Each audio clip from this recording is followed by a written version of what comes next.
Hello, everyone. I assume Dot's just running late. I don't know. Haven't heard from him on Discord or anything else, so I'm just going to try and wing it. We got football. We got a lot of football. But Happy New Year to everybody. I hope your week after Christmas has been lovely. Let me post it on live. I don't know.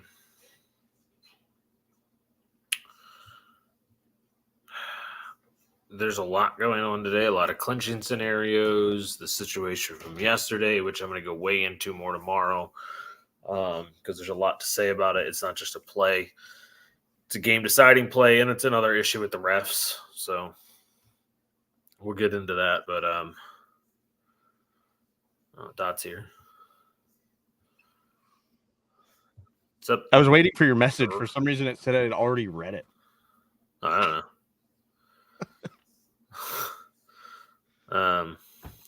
How are you? Good. What you doing for New Year's? Absolutely nothing. My buddy Chet's up from his house, which is about 3 hours south of us, but we're just hanging out. New York City? No, New York City's like 6 hours south of us. I can never remember how big New York is. Like 5. It's probably like, well, the way I drive, it's like 5.5. Hi, Darlene. Hi, Ray. Hello. Ray, what are you guys doing for New Year?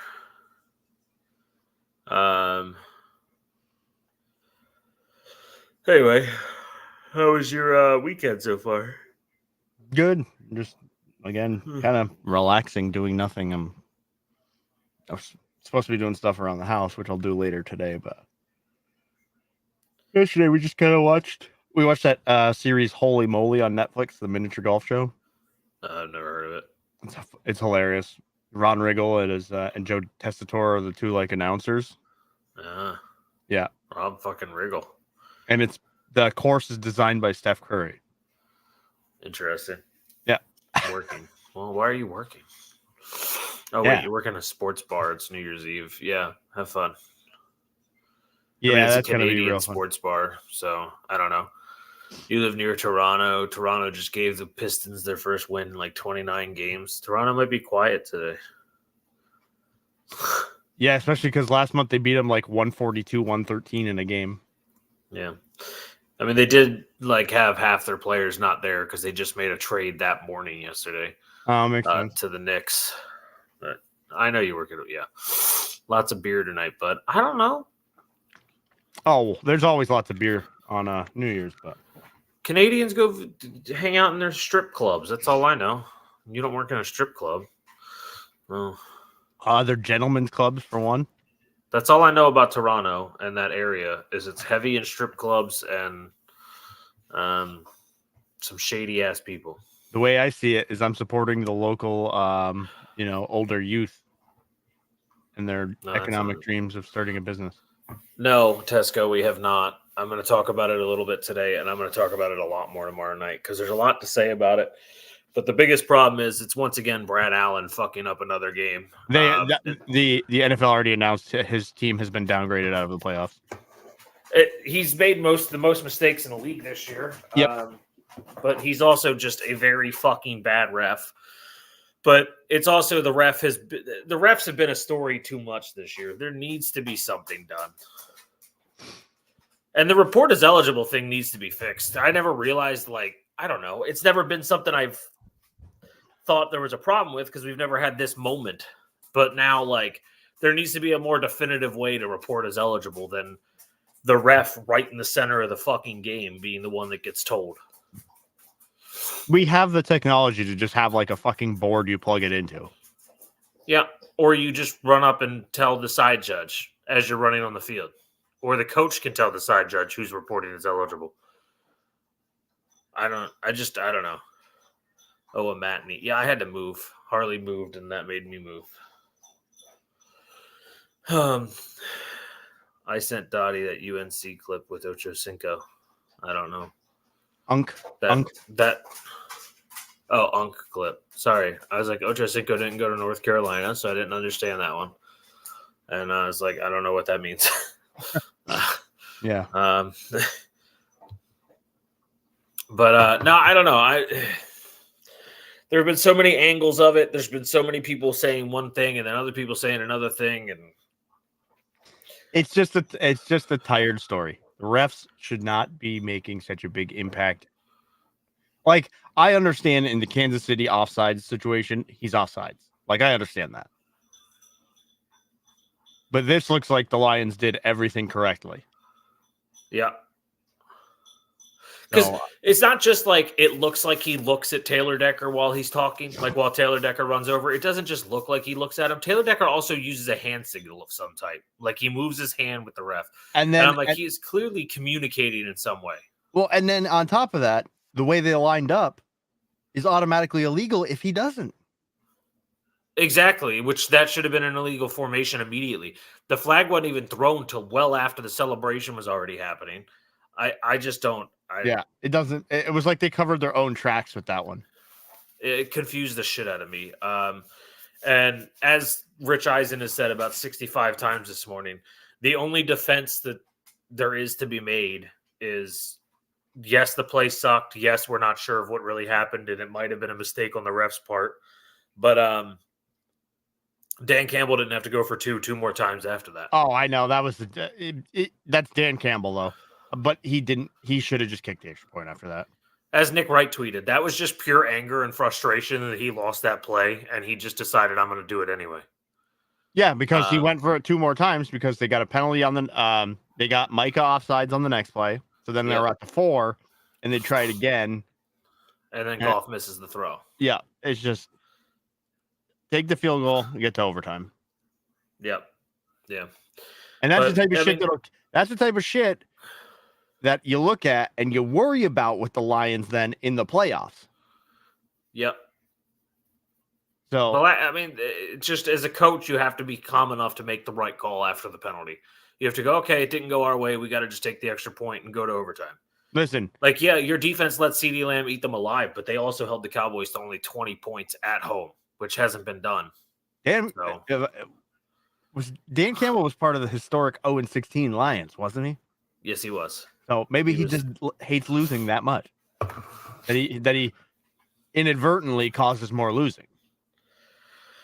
Yeah, I mean, they did a very slim chance at the 1 seed, and I think Dan knew it. So, like in the end, whatever. There's not really a difference between being there's not really a difference between being a 2 and a 3 seed. So, whatever. I mean, worst is if Philly loses today and Dallas wins out, and Dallas winds up the 2 now, then they might have to go to Dallas the second week of the playoffs, which would be interesting, but. I don't know. I just that play really frustrated me. It kept me up for a little while. I was going to go to bed, and I laid in bed angry for a while. That was the only piece of the game I caught was those 3 plays. Or sorry, that drive that led up to those 3 plays. That's what I watched of that game. I had that game up the whole time because we were watching. Mike came over and we were watching AEW's pay-per-view World's End, and then I had the game up on a laptop. And I mean, Mike McCarthy set that play up because before that drive, it was 2nd and like 15, and Mike McCarthy's having Dak when the Lions had no timeouts, and he's having Dak Prescott throw a football. That's again the Mike McCarthy clock management. Yeah, just run the football up the middle, even if you only get like 2 yards. Guess what? The clock gets another 40 seconds off, and the Lions wouldn't even have been in that position. Right. And then I was going to text you and I didn't. I was like, Dallas playing prevent defense for the win? Like, so dumb. They just let them walk down the field. Yeah. So I was laughing about that too, because I know we always talk about how teams do that in the end and just let teams will go down the field. Yeah. So dumb. So to throw a pick today. Yeah, let's go with it. But we got a lot of games because there's no bye weeks. There's no Monday Night Football, and we've only had 2 games played. So got a lot of football games to pick today and talk about. Yeah. So let's dive into it because we're going to talk a lot more about the Cowboys-Lions tomorrow in depth because that wasn't the whole game, obviously, because CeeDee Lamb deserves a goddamn crown for what he did yesterday. Also, the Lions have to be real concerned because they just let Jay Jettis destroy them last week, then CeeDee Lamb again this week, and then they played Jay Jettis again next week. So their secondary not being able to stop a top receiver is – I mean, it's going to be a problem in the playoffs. Yeah. They could play the fucking Rams the first round. Yeah, good luck. I'm not saying they will because the Rams will probably be the 5 seed and play the Bucs, but still, you never know. Anyway, all right, first one I've written down, Raiders Colts in Indianapolis, so no weather to worry about since it's in the dome. Raiders Colts. Colts looked real bad last week against the Falcons, hoping to rebound this week for them. The Raiders last week didn't complete a pass after the first quarter, but still won the game against the Kansas City Chiefs. Aiden O'Connell is the worst passing quarterback starting in the NFL today. I don't know. Sam Howell's starting again. Yeah, but at least he makes some throws that aren't to the other team. It seems like the Raiders win in spite of him. You know what I mean? Yeah. And it's again a no Josh Jacobs game, so it's Zamir White again. I'm going Colts. I like Indy at home. I do. I think they got to bounce back here from the Atlanta game, rebound, and keep running for the playoffs. Yeah, I do like the Colts here as well. I just can't do it with Aiden O'Connell. Like if this was Jimmy G, I think it's a competitive game. But yeah, Colts are a 3.5-point favorite currently, and it started at 3. Now if the Raiders defense can kind of do what they've been doing, then they're gonna have to score 2 touchdowns. But all right, yeah, but all right, next one, Bears Falcons in Atlanta. I mean, in Chicago, 35-degree weather right now in Chicago. I just checked on my phone. Chance of snow, 50% chance of snow, so not a high, just about 50%. So I mean, sounds like there might be some snow during this game. The Atlanta Dome team coming to Chicago. According to Weather Channel, occasional snow likely to continue for the next several hours for the Chicago, Illinois area. So I'm going Bears. I'm buying in on Justin Fields, man. I am in. I've picked them for 5 straight weeks. This will be 6, and I am going Bears. So their defense has really improved since the Montez Sweat acquisition because it's let Tremaine Edmonds play middle linebacker a lot better. The corners and safeties are playing harder because they have somebody that can actually not force them to run around forever because they have pass rush now. And Justin Fields and DJ Moore look phenomenal. I don't know Cole Kmet's status yet. I'm pulling that up now. Yeah, I haven't seen anything on it yet. I wasn't able to bet on him having receiving yards today, so that concerns me. Darnell Mooney is still inactive with a concussion. Coach's decision to sit Donta Foreman, which I find interesting. And Cole Kmet is good to go. So, yeah, I think the Bears could win this game pretty handily. They're only a 3-point favorite, so the line stayed pretty even for being the home field team. But I think they can win this game pretty handily. Yeah. I know what Atlanta did last week, but it's not consistent. No, they're the most inconsistent team in the world. So I think with the weather and everything, the way that their coach calls the games, obviously you talked about the Bears defense getting better. It all just kind of points to the Bears winning this game. Yeah, and then you got hi Mew, and then you got the fact that I don't know, like the only thing I think that swings maybe a little momentum towards Atlanta is they have started to there's been inclination that Arthur Smith might not be as safe anymore now that they're falling completely out of the picture. And with Calais Campbell said that the team is really playing hard because they think Arthur Smith is the right guy and they want to believe in him and they want to push that he's the right guy. So they're going to try and play for him. And I'm like, all right, so if that's actually true, they might play a little harder and could potentially upset the Bears. But I mean, his play calling is so bad that it causes them to lose games. The defense is fine. Atlanta's defense is pretty damn good. And the offense has all the weapons, but then we have those games where he decides, oh, those weapons are on the field. Let me call a timeout and sub in Isaiah Hodgins. Like, I can't take him seriously. So I don't know. We'll see. All right.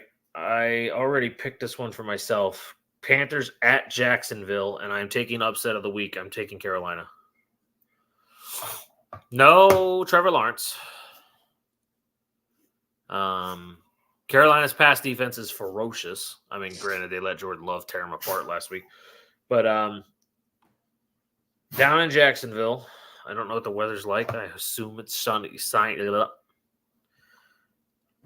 Sun is shining, and it's a beautiful day probably. But I don't know. The Jacksonville Jags have lost 4 in a row or 5 in a row. I don't remember what it is at this point. They're out of control. Weather's 58 and sunny, by the way. Yeah, so it's a nice day down there. So no weather to impact this game. And I don't know. Carolina won 2 weeks ago. They put up 30 points last week. Why not? I'll take a gamble. I mean, the Jags have to win at this point. Yeah, if they lose this game, I mean, God, it's set up for Carolina to win. I mean, the Jags are really banged up. Got to give what's his name some credit to Trevor Lawrence. Like, I know he's not playing, but first time he's missed a game since before high school. I got to give him credit. That's impressive. And after seeing that hit on his leg, what his leg looked like during that hit. Yep. All right.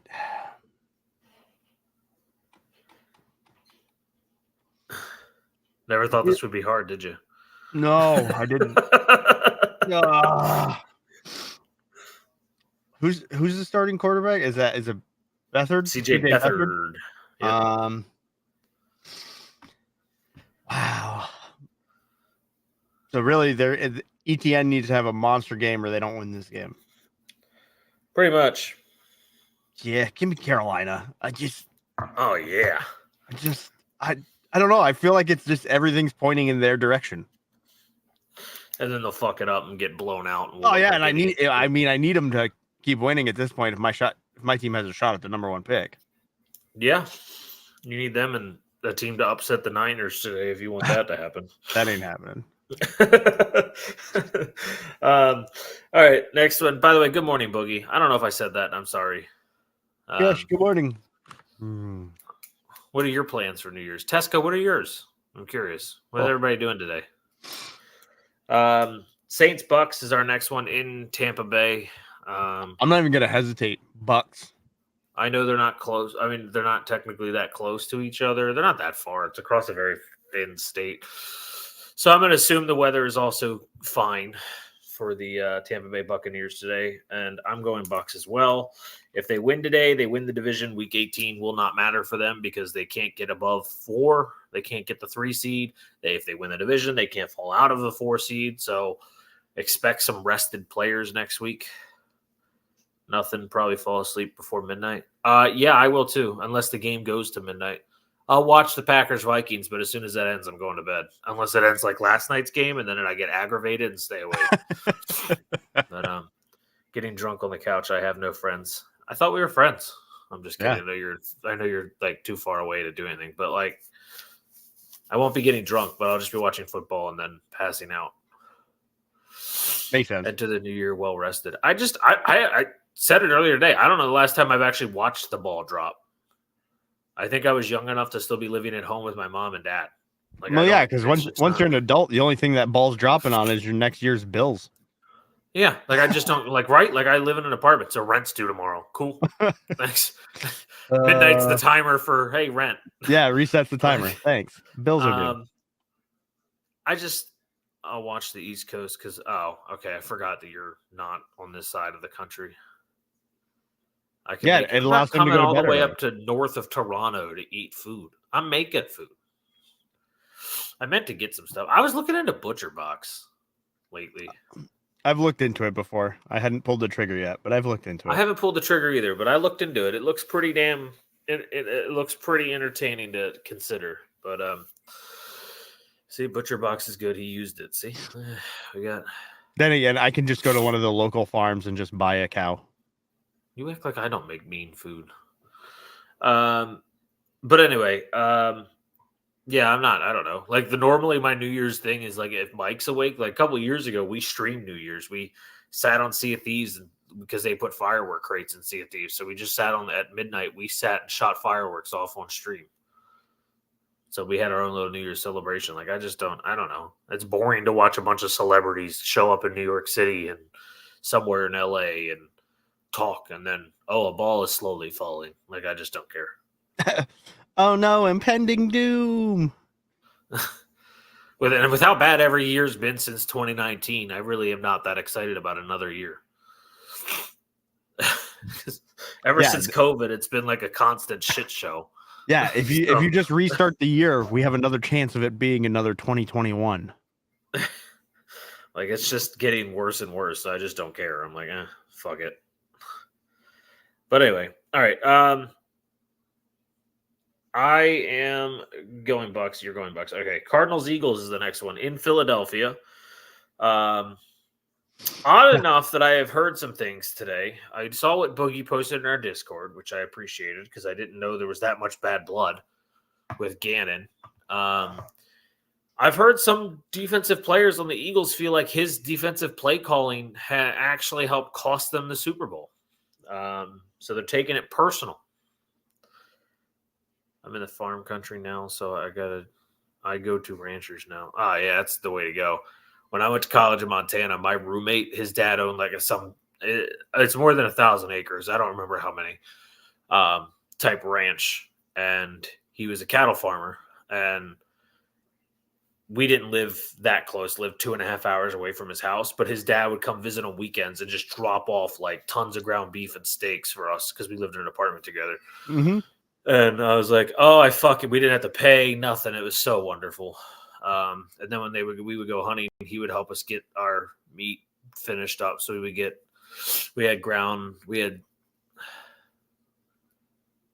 we had some type of sausage. I don't remember. Oh, antelope sausage, which I've never had until that day. And that was weird. But yeah, it was fun. It was a good time. But now I love Doesn't matter what animal it is. If it's meat, I'm trying it. That's what I say. I'll eat any type of meat. I'll eat anything at this point. For a long time, I hated beans, but recently I've started putting beans back in my life. And it's Taco Bell's fault because refried beans are the first beans I ever had. And Taco Bell's refried beans aren't really refried beans. Like they're like paste. It is I will eat almost anything. There is one thing I refuse to have at this point because I fucking despise it, and it's ranch. I will not put ranch near anything I eat ever. I don't know the last time I don't know. I'm not as big into it as I used to be, but I still put it occasionally. Rocky Mountain. I gotta put like buffalo sauce with Rocky Mountain oysters. I gotta have some spice to it. But no, there's gonna be snow in the Buffalo game because it's snowing right now behind Josh Allen. Dope. Well, because Canadians and Americans have made ranch like a fucking new food group. And should we explain what Rocky Mountain oysters are to people that don't know what they are? Oh yeah, Rocky Mountain oysters, if you do not know, are bull testicles that are fried. Yes, and yes, I have had them. So yes, I think we're all okay here. Buffalo sauce is exactly like because of where I used to live when I went to college in Montana. There was a Rocky Mountain Oyster Festival in our local town every single year, and it was literally a giant carnival centered around Rocky Mountain oysters. And it was real weird the first time I ever went because I came from Maryland and then like that's not a thing. And then all of a sudden, bam. And I was like, this is weird. I don't actually prefer mayo or ranch. I don't know if I could say over each other. I don't. Now, if you're making a grilled cheese, do you prefer mayo or butter? That's the question. I use mayo. Yeah, so do I. Use mayo. It makes the bread more moist. Like, just it makes it like wetter, and it's just so delicious. Yep. No, bad boogie. I mean, you guys are in Philly. You guys make sandwiches better than everybody else. So I don't know. Maybe you guys are right. Nah, maybe they just got one wrong. Mayo,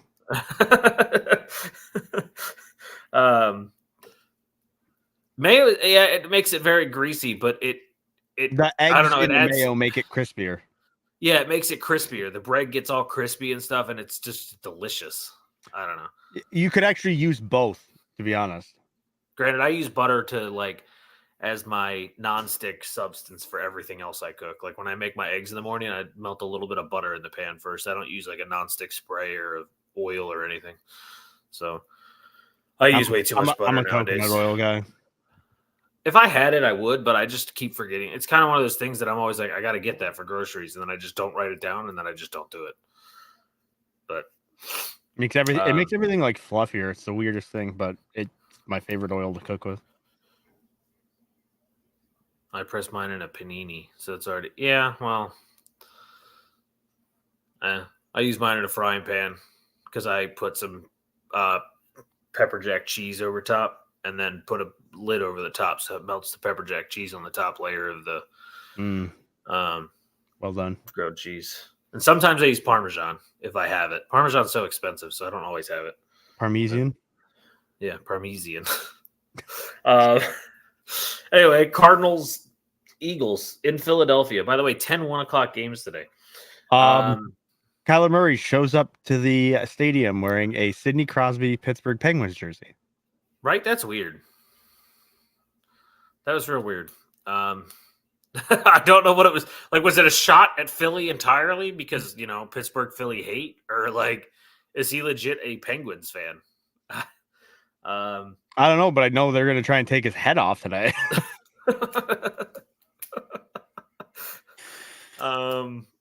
Yes, Sidney Crosby is a troll. He lives under a bridge. Yes. Sidney Crosby? Never heard of her. Right? Anyway, I know I took the Panthers earlier as my upset of the week, but I'll double it down. I'm taking the Cardinals. You think the Cardinals are going to beat Philly? I think Philly is falling apart right now. I don't think they're falling apart like that. I mean, I don't know. I love the idea of a defensive coordinator, former team's defensive coordinator coming back in to play the team. Now, Kyler did post 29 on the 49ers. And I need to see the Eagles actually show some type of offense. If Devontae Swift can't get going, they don't play football. They literally just stand there on offense. I just don't know. I don't know. It's weird to say I'm taking the Cardinals because when I did my DraftKings lineup earlier, I took literally for that game, I took so many Eagles it was retarded. But I can't go that far. You are a brave soul. I'm taking the Eagles. I'm just taking the gamble because the Eagles have looked bad, and it's the most Philly thing right now to just hand the NFC East back to Dallas. Maybe they're doing it on purpose. Maybe they're like, we should show them just so we can beat them in Dallas. No, I'm just kidding. That defense is not good. Yeah, it's been real bad. But all right, next one, 49ers at Commanders. I'm not dumb enough to do this one. Maybe if Brissett was playing, you might have, but with Howell, definitely not. No, even with Brissett, I couldn't. I don't know if the line shifted since that's been announced. It went from 13.5 to 14. Hey, to be fair, I took the Eagles and they almost lost to the Giants in Philadelphia, which means what's going to stop them from almost losing to the Cardinals? It's not like the Cardinals are worse than the Giants. No, they're Kyler Murray is just he's an element, he's his own factor. So I'm like, look, I think the Eagles they have the best chance to win the game, but I'm taking the gamble that Philly is going to be sleeping on them, and Gannon's going to come in with a game plan to upset the Eagles. For all I know, it's going to be 52-0 Eagles, but I'm taking a shot that the Cardinals can pull off an upset. They need to get out of that draft pick. They need to move. They cannot have people keep saying you're going to take a quarterback because they definitely need to not take a quarterback. Yeah. I know the NFC East matchups are a wild card. It's like the NFC North games. I never know what the fuck to expect. That's why I picked the Bears over the Lions both times this year. They're not a better team. Just NFC North matchups are a nightmare. It's just like the way East, they play each other. Yeah. Like there's a chance the Commanders could win at home next week against the Cowboys. It's not high, but the Cowboys are on the road and it's an NFC East matchup. Like, I would say that about the Patriots Bills today, but I really don't think that. Well, we'll get there in a couple seconds, actually, because right now we just picked the Niners. There's not much to talk about except for the fact that Sam Howell got benched. Jacoby Brissett hurt his hamstring in practice, and now Sam Howell is the starter again. That's literally the only storyline around this game, except for the Niners are going to bounce back. So much so that Kurt Warner predicted that the Niners are going to put up 52 points today, and Brock Purdy's going to throw 5 touchdowns. Well, that's the only way he's got a shot at being back in the MVP case, right? But as we continue to move forward, we go to another real easy game. Rams visiting the New York Giants. I'm taking the Rams. You say that, but this is the kind of game that'll be closer than people think. I'm still going to take the Rams because I despise the Giants, and I don't think they have a shot at winning the game. But I think. Did you say you despise the Giants? Well, yeah, I'm a Patriots fan. Oh, the Super Bowl stuff. Okay. I was like, what do you have against a team that is in the NFC? I was so confused. Yeah, I despise the Giants. And I live with one of their fans. So, yeah. Who? Meg. Meg's a Giants fan? Yes. I was like, your mom? I was like, that doesn't make sense to me. Now, she doesn't support him recently because they have no players, but. Hey, yeah. You have Tyrod. I mean, yeah, thank God they're playing him.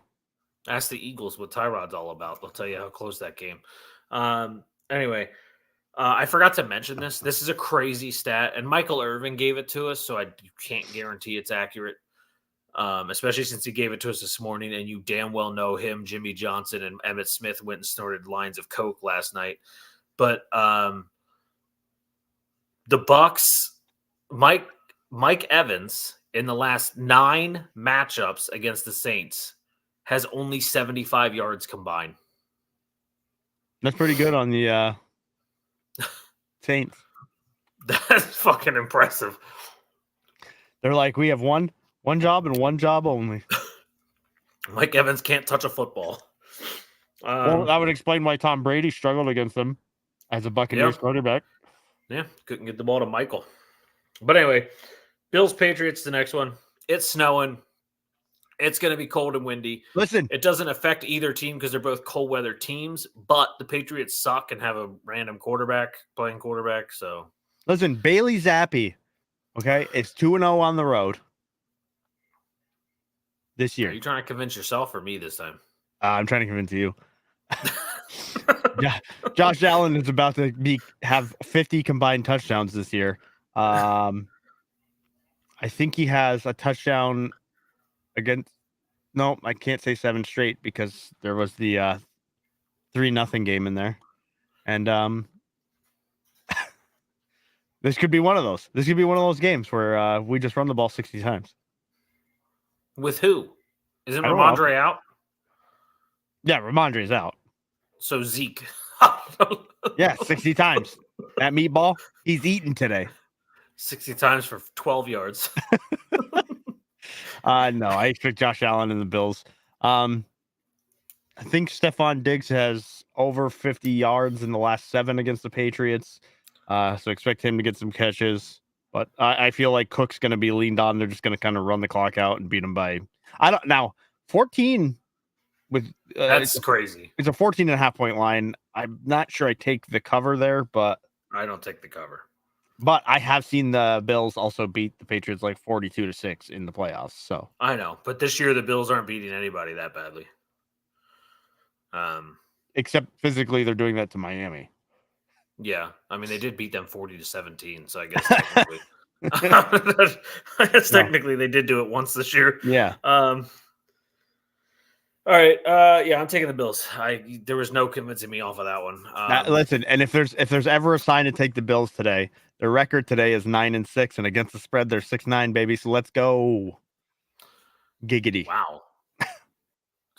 And they have, I mean, if they don't win, they're almost eliminated. But if they win, they can almost would win the need- division.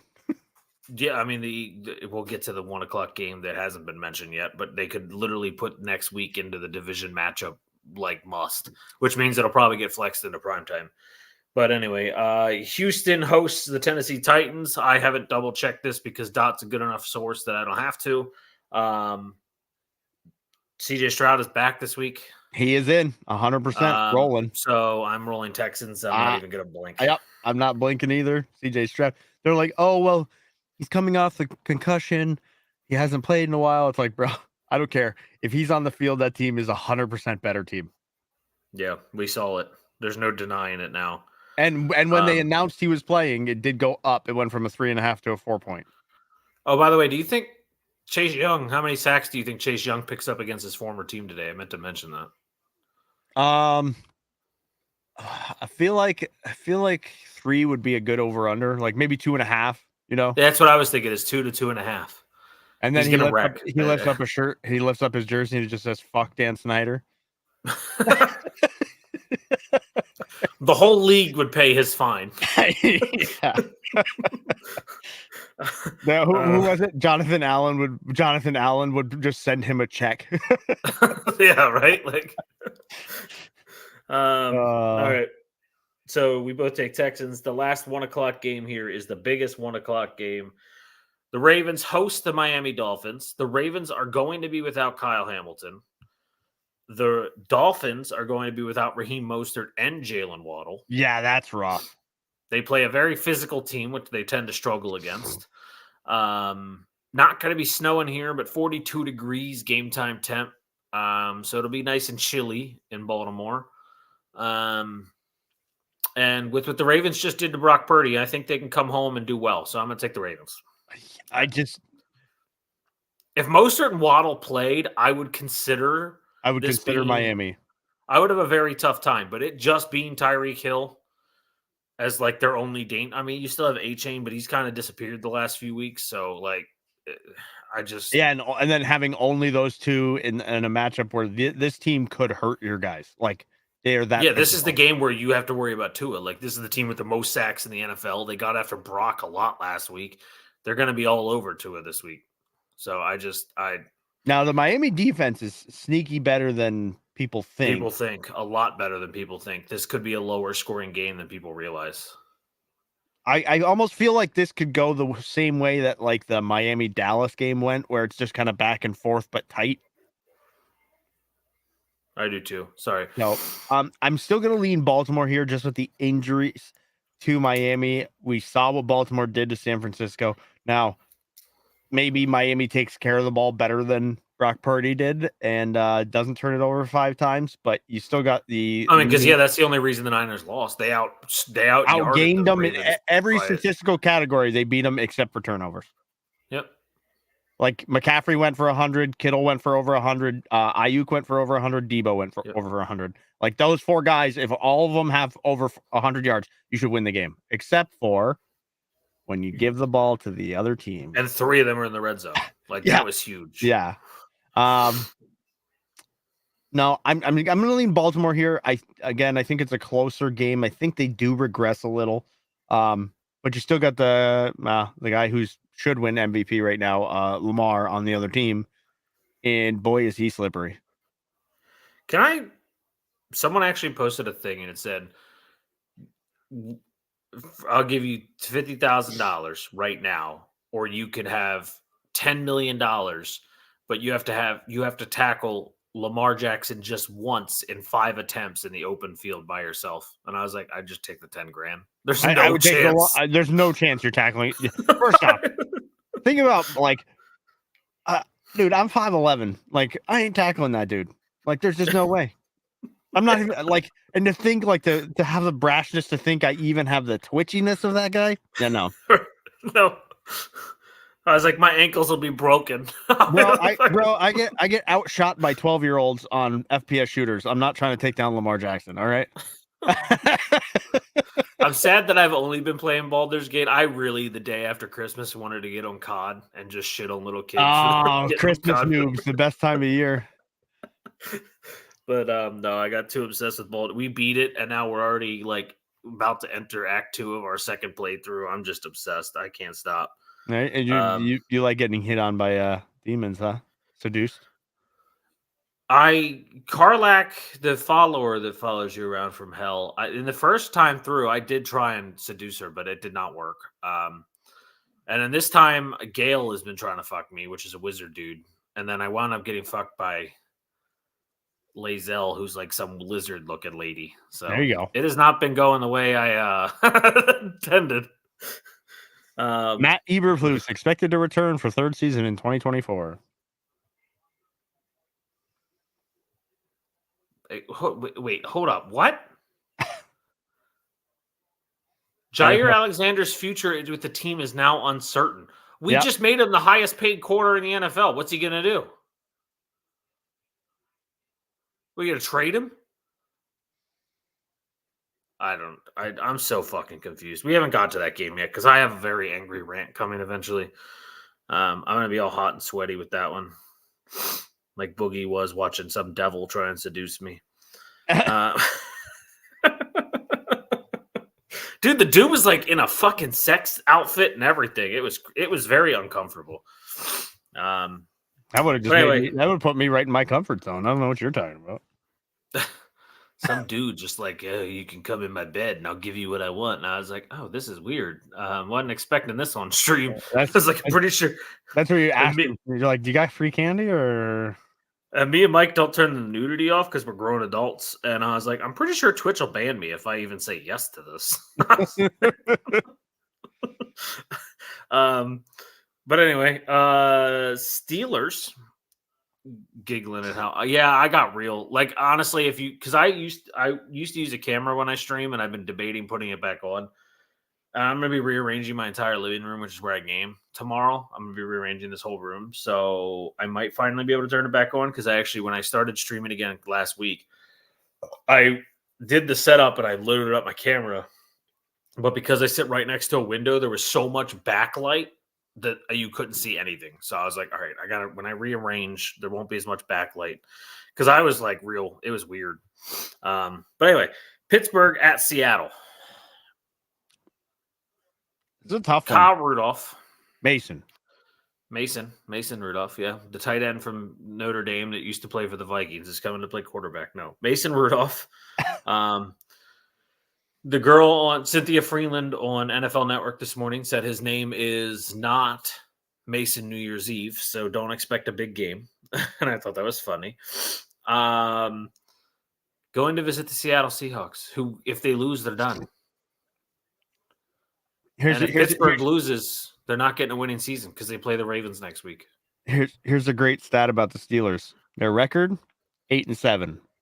Their record against the spread this year, 8-7. So whatever the spread is, just take it. And the spread right now is 4 in favor of Seattle. So I got to take the Seahawks. I feel like at home they have to win this game. I mean, if this was in Pittsburgh, I might actually take the Steelers. And it's not because of Mason Rudolph. Like, I'm not getting that out there. Like, Najee isn't great, but him and Jaylen Warren together could destroy the Seattle run defense because it's been terrible. But I just don't think Pittsburgh has the offense to keep up if Seattle goes off. And I can't get into it. I can't take the Steelers. But this is their best chance to stay above 500. Yeah. I mean, they'll have 9 wins, so next week won't even matter against Baltimore. And somehow Mike Tomlin will survive another season. I don't. I like Seattle here. I don't see the Pittsburgh D is fine. Like, it'll be good enough. But I've seen enough of Mason Rudolph to know that the performance he had isn't going to be the performance he has going forward. Yeah, that's how I feel. There's just like Cynthia Freeland said, his name's not Mason New Year's Eve. Like last week was a Christmas miracle for Rudolph. And I just don't see it. We've seen what Mason Rudolph is. It's not like there's not film on him. It's not like it's one of those guys that you're like when Jake Browning, we saw his regression finally. Now that we've all seen him enough, we've seen Mason Rudolph. Defenses know how to scheme for Mason Rudolph. Like it'll get figured out, and Seattle should be able to handle this game at home. And it's not going to be raining, but it's going to be cold and windy. So just, they're going to be playing in their element. Yeah. All right. Chargers Broncos. This is such a struggle. Tomorrow we're going to have a lot of conversation about Russell Wilson when we have more time. Because we still have 3 games left, and Russell's going to take some conversation time. Because me and you had to talk about it. I've done a lot of research on it since then, and I've done a lot of actual thinking because I am biased towards Russell being a Wisconsin Badger. We haven't had a quarterback in the NFL that was worth a damn ever. He's the first Wisconsin Badger to play quarterback that we've ever paid attention to. So I'm a little biased towards Russell. But I side on a lot of the same things as Dan Orlovsky's felt. Kurt Warner said this morning. Michael Irvin even said. So I think there's a lot of wrong with what they've done and how the way they approached all of this, but we'll talk about that in depth. I understand the move because his quarterback rating's great. His touchdown to interception ratio is great, but he's not doing anything to elevate the team. He's still a limitation. Yeah, exactly. He just doesn't, there's no big play. There's just the Cortland Sutton touchdown. And then otherwise it's like you just have to hold on and hope your ground game works. If it doesn't, you're not getting any offense. To make a comparison, it was like when we saw Drew Lock come in for Geno. Yeah. It's Geno has his own limitations. And Russ, for what he is now and for what money he's commanding, I see exactly where the Broncos are coming from. Like the management and the coaching staff. He's serviceable by the numbers, but your record is what it is. The NFL is about winning, and you're just not going to win that many games with him as your quarterback. He's not going to be what wins you the game, but he certainly can be what loses you the game. Yeah, and he's also not going to be. And I don't get me wrong, he was good. He was good back in the day, but he is an aging, older quarterback who has limitations now in his game. And he also might have been a system quarterback. That's something realistically everyone needs to pay attention to. Yeah, fit. I when people say system quarterback, I always kind of cringe a little bit, but it does make sense because fit is such a big thing, especially when guys coming into the league. Yeah, I don't like. There's people that have said Tom Brady was a system quarterback and I was like, no. And then they got proved wrong when he went to Tampa. And I'm like, no, not really, because he wins games. But if you look at, and Colin Cowherd put this perfectly. This is the one negative I will say 100% about Russ. Colin Cowherd put this perfectly. If you go back and we all look at how great things looked in Seattle, things were fine. But he had a legendary defense. I mean, literally, the Legion of Boom was a nickname defense for a reason. Dan Quinn became the Falcons head coach because of what he did as the defensive coordinator for that team. You had fucking Marshawn Lynch. You had one of the most electric running backs in the league.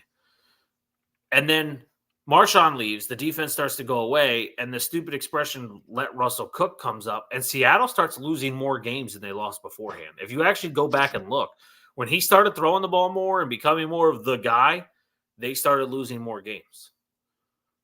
So he just kind of fit the talent around him to the point where he didn't hurt them, but he didn't really elevate them. Now that you actually take a minute and look at it, and you look in Denver, look at all their wins this season. Javonte Williams and Jaleel McLaughlin and Samaje Perine all had great games in their wins. They don't win when they're bad. Russell Wilson can't do it. It's not like the Eagles, as much shit as I give them. Yes, they're better when DeAndre Swift's having a good game, but Jalen Hurts can win them football games. You said, Russell can't go out and win them a game. It's just not going to happen. No, he's just not like he's not as mobile as he was before. It just there's limitations to his arm down the field. They don't have the best wide receivers. No. There's a lot of things to add. Obviously, the run game has been hit or miss this year. So there's just a lot going on. And you can see, unfortunately for them, they do have to pick. They have to pick between Peyton and Russ. Because they're now paying Sean Payton $18 million a year to win ball games. And if he's saying he can't win with this guy, then they have to listen to him. Yeah, and I just don't. Now, the way they handled it was improper, I would say, but that's what I'm saying. The way they handled the whole situation was just very weird. I don't know how to put it. And the players are always going to defend Russell Wilson, but at the end of the day, some of the defenses they're making are just ridiculous. Like, he is not what he used to be. You can't convince me otherwise. I don't care if it's a brotherhood. Yeah, but also Sean Payton, his interview after the decision, when he goes, well, I can't replace the offensive line and I can't replace the receivers during the season. So this is this is why I make that decision. And I was like, that's just the wrong way to say it. You just need to say it's a business decision.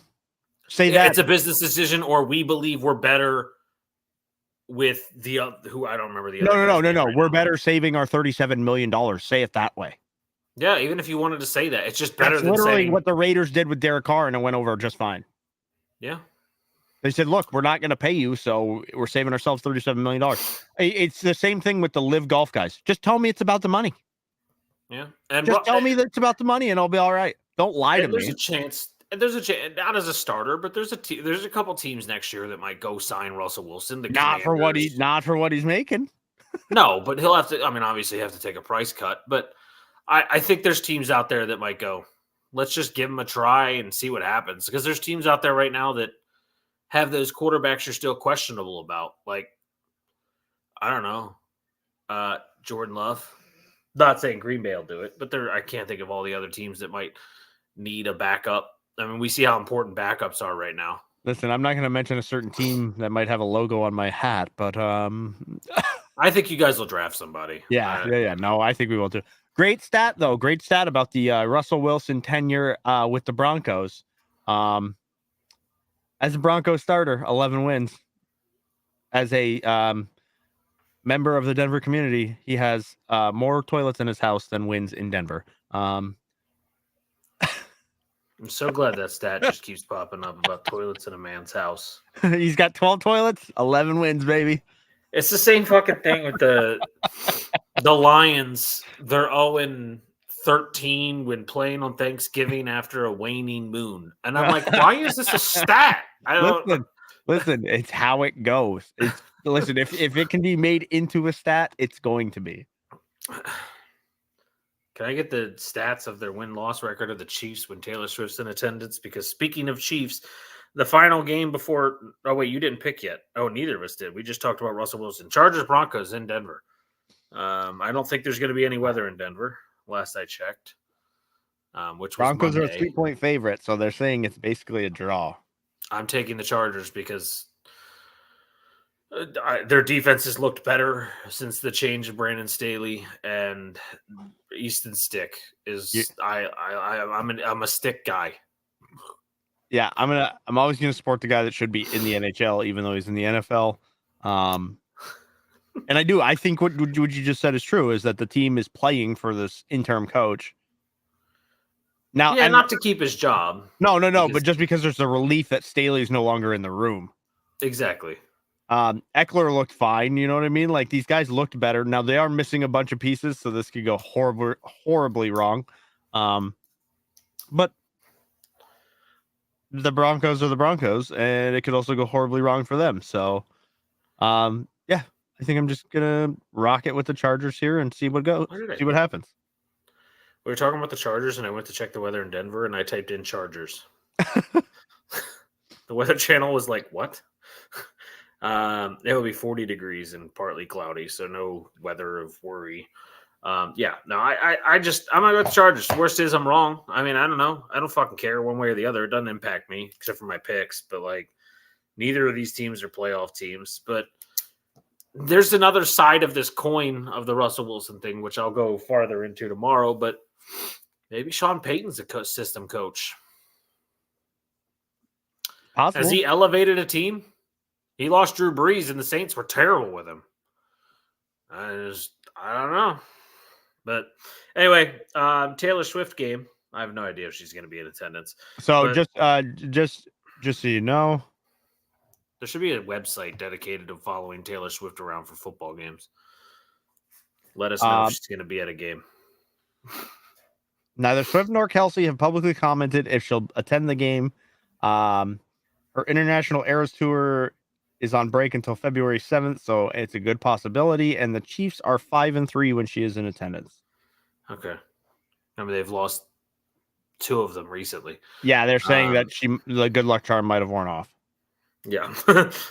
But anyway, oh, by the way, if you didn't know, Boogie is a Kylie Jenner fan. I know, right? No, I'm just kidding. She sent me a thing about the Swift. It was a video of Travis, Kylie, and not Kylie Jenner, Kelsey, Jason's wife. But she, in my chat, goes, "I love Kylie the most." And I was like, that's all she said. And I was like, oh, Kylie Jenner, huh? Because when you think Kylie. Well done. Well done. But no. Look, I love Travis Kelce. Don't get me wrong. But do you think he enjoyed a Merry Swiftmas? Yes. Yeah. No, actually, no. Do you know their game? This is again, we talked about this with the media. The media will focus on their certain pieces because of how much they shove Taylor Swift and the Chiefs and everything down our throat. The Chiefs Raiders game at 1:00 on Christmas Day was more watched than the Ravens 49ers game, which is just asinine. Well, and once you started watching the Raiders Chiefs game and saw how much of a train wreck it was for the Chiefs, you couldn't. It's like those things you can't pull your eyes away from because it's so bad. It's like watching a horror happen in front of your eyes. Yeah, that was what that game was. Because we weren't planning on watching it. We turned it on. We saw how bad it was going for the Chiefs. And yeah, I turned it on in the second half.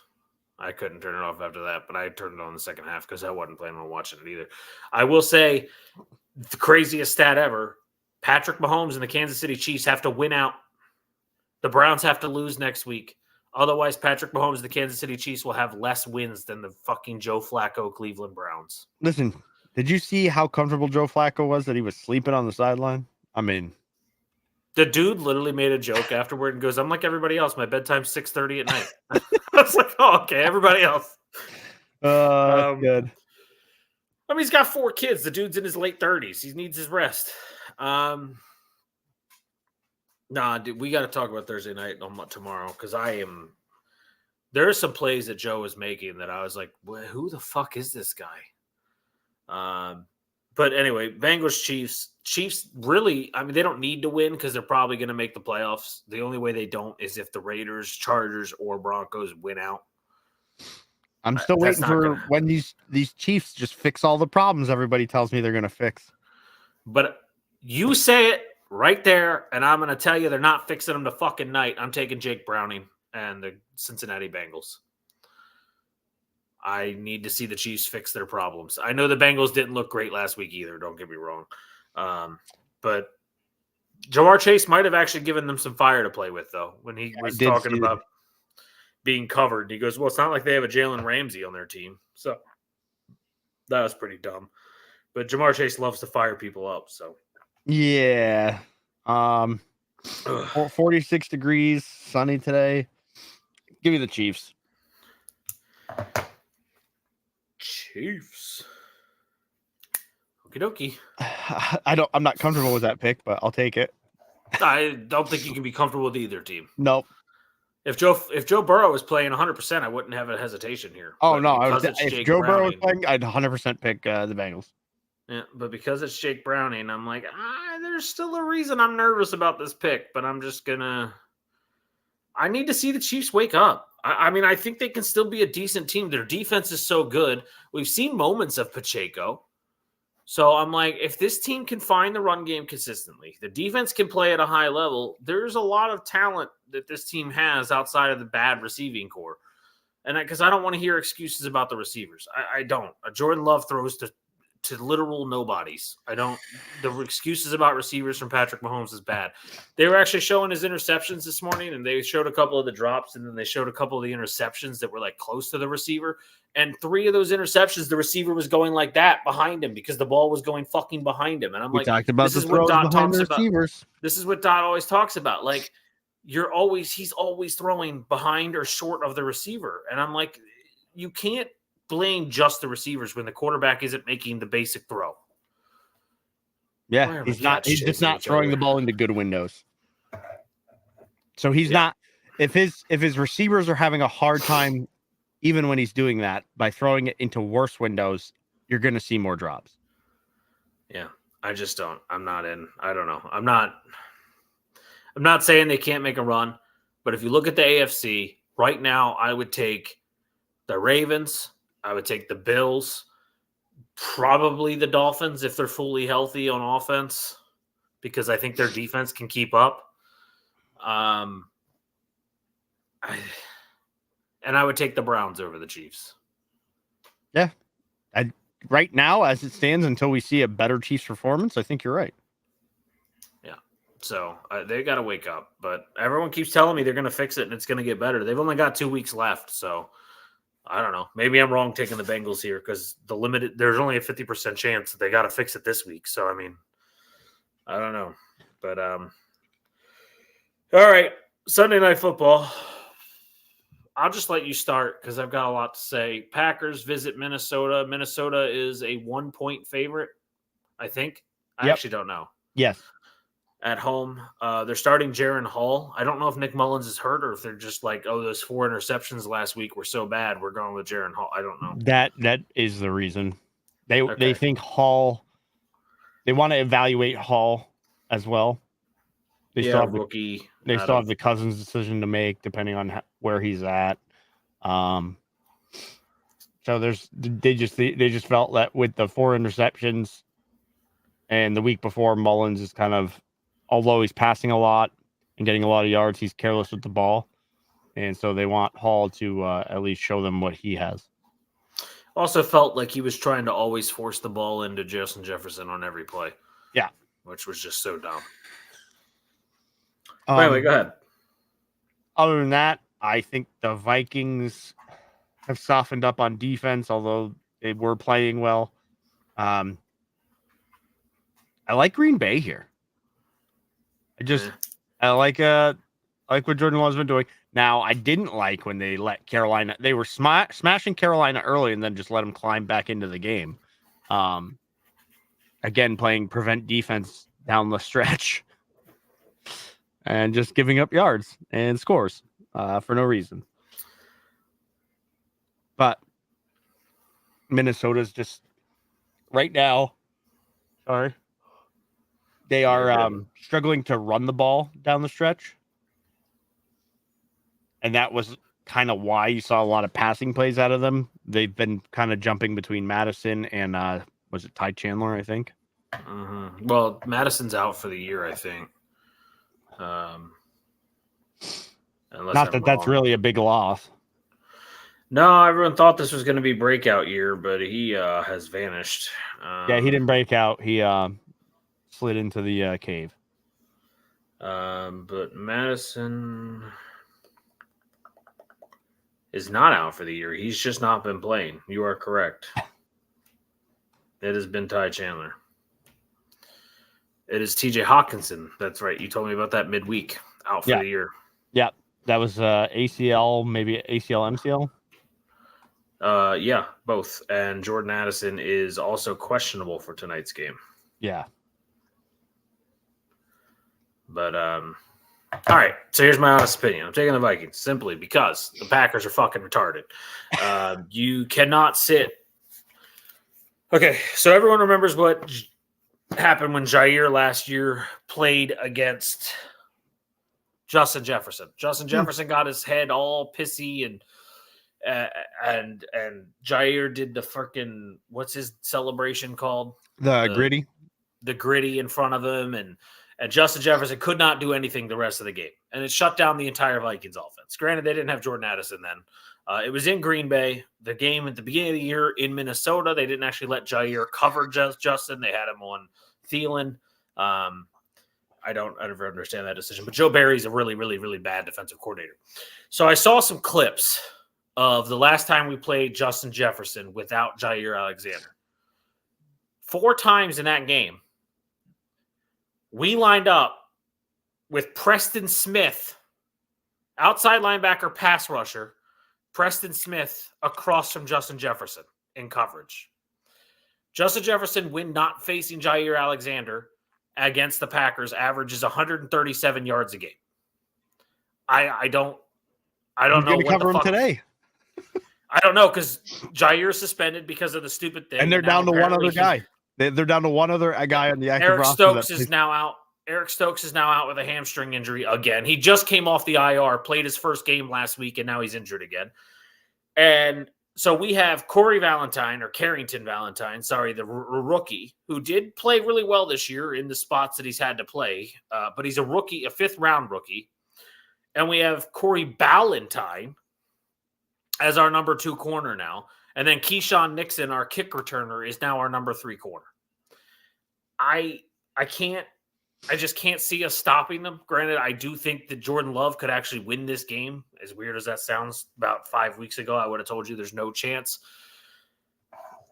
But I have concerns again because of Darrington Wicks potentially not playing today with a chest injury. He's questionable. Christian Watson is now listed as doubtful. And Devondre Campbell is also listed as doubtful, which I still don't know what's going on there, except for the fact that he's called out Joe Barry again.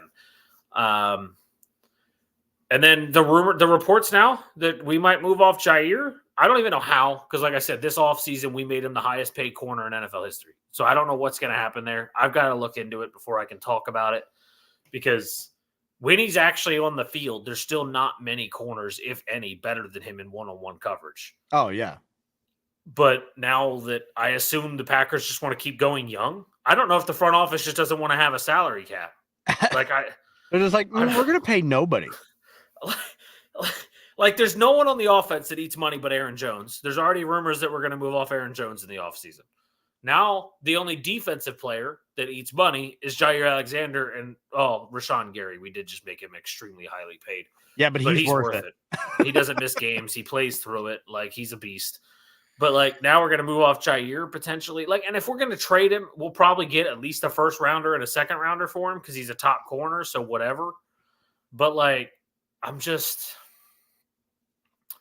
frustrated because I'm like, this team has so much potential, and if you let Jair come back next season, they cannot be that butthurt because he decided to go out and be a captain, right? Like, yeah, it was unprofessional, and you're supposed to be a veteran leader of the team, and you probably shouldn't have done it. But they can't be that butthurt. I assume that's not the reason they're trading him. No, I don't think that's the reason they're trading him. I think the money's the reason they're trying to get rid of him. Which is just so weird considering it was literally this offseason that they gave him that money. Well, yeah, we all make regretful decisions. Yeah. Unless you have a no regrets tattoo on your chest, but like most people being friends with me, they're like, "Oh, fuck that regret." Is that too low? I don't know. Listen, you can't let that happen if you don't let people in. So just start there. Yeah, I don't know what letting people in even is anymore. Yeah. There's no doors on my glass house. Okay.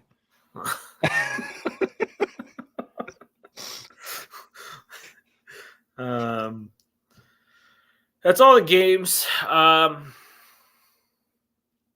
can proudly say, go fuck yourself, Auburn, since Maryland beat Auburn. And thank you, FSU, for not starting anybody and allowing Georgia to beat you 63-3 and letting all the internet trolls say you didn't deserve to be in anyways. With 13 people that were there just decided not to play. Yeah. That's fucking nuts. But we're gonna see how it goes tomorrow, aren't we? Yeah, I was gonna say. So a reminder tomorrow. The big bowl games are always January 1st. So you get starts the day with Wisconsin at LSU. McGregor to fight Michael Chandler at International Fight Week. Are they doing it in international water so McGregor doesn't have to get drug tested? No, that's UFC 300. So they're going to make that a big deal. The funny thing is, he's not even going to be one of the main card potentially. Dana White claims that the main card might all be title fights for UFC 300. Well, listen, McGregor's lost his draw. Like, he really has. Yeah, 100 June. Yeah, it's July. Well, it's normally the first week of July, so it might actually be the June 29th. Yeah, because normally fight week is July 4th weekend. So for it to be that early, I was going to say it has to be June. Yeah, June 29th. All right. That'll be interesting. Yeah, and he's lost. I mean, you can't take him seriously. Yeah, that's fight week's pretty entertaining. I've always wanted to go because you can actually do like a meet and greet with most of the fighters. But I mean, he's garbage. He's literally a name with a good right hand, left hand. And apparently Pacquiao and Floyd have agreed to fight again, but nobody knows the stipulations. Nobody knows if it's an actual boxing match or an exhibition match. There hasn't been anything confirmed besides the fact that they have agreed to have another fight against each other. And I was like, you guys are ancient. Just go to your senior centers and shut up. But anyway, tomorrow's bowl games. So it starts with Wisconsin with LSU. Not really a big game worth watching because it starts at noon, and at 1 o'clock is Liberty versus Oregon, 23 versus 8 in the Fiesta Bowl. Probably going to be all Oregon. They're an 18-point favorite, but still entertaining. Iowa at Tennessee, also at 1 o'clock, 17 versus 21 in the Citrus Bowl. That is actually really relevant because Tennessee, their starting quarterback, has declared for the draft, which means their 5-star, number 2 overall in the 2023 high school class coming into college. He was the number 2 overall player, quarterback, committed to Tennessee. He will be getting his first ever start for Tennessee in this bowl game. So you get to see a potential future NFL player. People say he is ridiculous. I've watched a little bit of film from high school days, but I don't judge high school too heavily when you come talk about playing against Iowa's defense in your first ever game.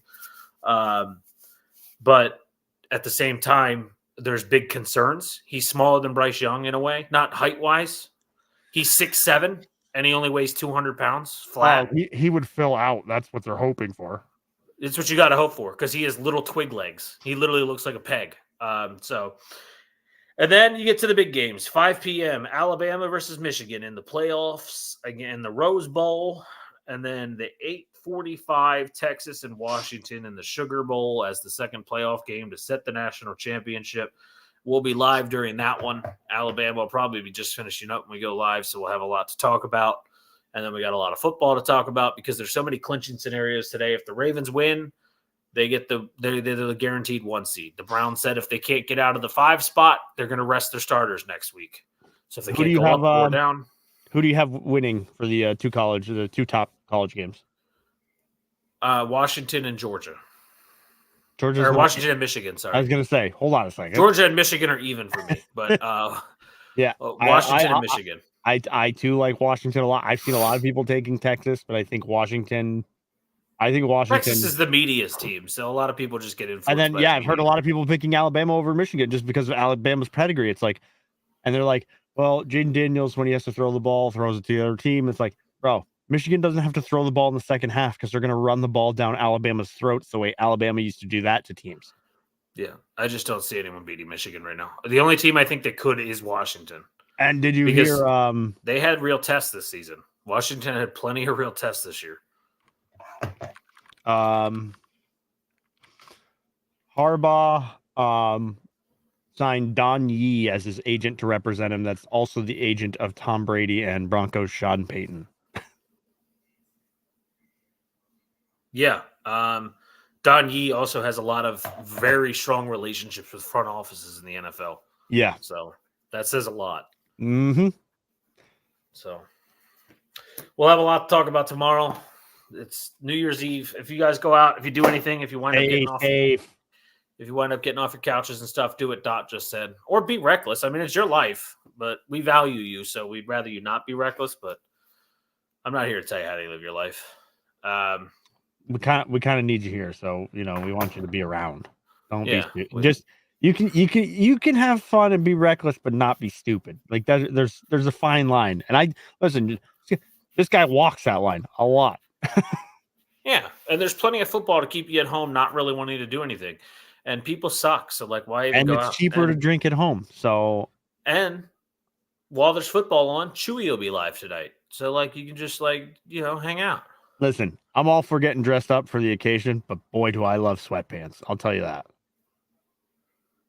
Relatively safe. Relatively, what do you have, like an electric couch with a water out, like a water? Maybe what you're saying is if you get close, if you get too close, then it's not safe. Oh, because she'll shoot you. Got it. Maybe she got like a shotgun on the side, like built in, Yeah, no, that's it. That's it. Well, she would shoot us. We've dotted the Eagles plenty. We would get shot immediately. Listen, I picked the Eagles more than you have, though. I'm a little bit safer. Yeah. Yeah. For fuck's sake, I picked the Cardinals today. So, but I mean, you can't take it. I could fall off. Yeah, if you got to try and shoot like this, you might have a problem. But at least if you have a shotgun, it's what is it? It's buckshot, birdshot, buckshot, birdshot. Like that way, you got chances. Yeah, you're supposed to load them in a certain way so that if you miss, the next shot definitely hits. Oh God. Listen, this is America. We know our weaponry. No, yeah, we do. I saw. I have weapons. I saw a video of a sheriff. A sheriff in Texas pulled a guy over because he was driving too slow in the left lane. So, like after the fifth car passed him on the right, he pulled him over. He's like, "Got any weapons in the car?" And the guy goes, "No." He goes, "Well, you should. It's Texas." Yeah. Yes. Yeah. So it's Bird Buck. Yeah. Yeah. I'm good. I've seen what buckshots can do. I'm Gucci. Listen, all you gotta do is hit him in the lower leg. That's all. That's fine. Now when I go to Philly, I got to make sure I don't ever meet Boogie. Or if you do, just make sure you have a jacket on over like a Philly jersey. So if you get in trouble, you can just ditch the jacket. There you go. I don't know why I would ever own a Philly jersey. Yeah, well, listen, you should, and that way you can pull the Adam Sandler, which is you rip off the jacket and pull like a Budweiser or something out of your sock, and then you just fit right in. I guess Jason. Look, I don't like many things about Philly sports teams. Like I don't root for anything, but I guess I love Jason Kelce enough that I could bear with a Jason Kelce jersey. That's what my brother got for Christmas, and he's a Raiders fan. Their show is that entertaining. Yeah. PBR. Yes. PBR is the way to go in Philly. I went to one of my favorite bars of all time was a place called Bob and Barbara's in Philly. Literally, the door was a hole in the wall, and everything inside the bar was vintage PBR. The pool table, the bar, all 7-0 New England. Oh, fucking right. Tell me it was a turnover. No, it was a kick return for a touchdown. Holy shit. And then so the drink special at Bob and Barbara's, because we were going to multiple bars, bar hopping. We would go in and ask for everybody's best drink special at Bob and Barbara's. $3. Can of PBR, shot of Jim Beam. We took about 18 of them motherfuckers. There's a really good chance Stone Cold and The Rock are at this WrestleMania, so Philly's gonna be popping. Oh, Stone Cold. But Stone Cold won't be throwing back PBRs. No, he's not a PBR guy. But no, he has his own beer now. I know. I don't know. Wow, he spun right out of the tackle on the kicker too. Yeah. Yeah. Jalen Reagor. Wow. Hey, you guys got him, and it's the first time I've seen him be useful for you. Listen, we have a way of making sure nobody's useful, okay? we either turn a guy into a Hall of Famer or we draft him and trade him a year later. Yeah, Brandon Cooks has bounced around the league since you guys traded him. He's been everywhere. I bet you that if that was a prop bet that just hit for so much money, for a first team to score of the 11 games would be the Patriots. You know what the odds of that would be? astronomical. Literally have to be the highest. You guys have to be the worst. Meaning Yeah, it's either us or the Giants. I like Octobox better. Oh, red zone. I was like, what the fuck are you smoking? All right, y'all. She's just saying how many boxes there I are. didn't know she was on red zone at first, so my brain was like, Let's get the hell out of here and go watch some football.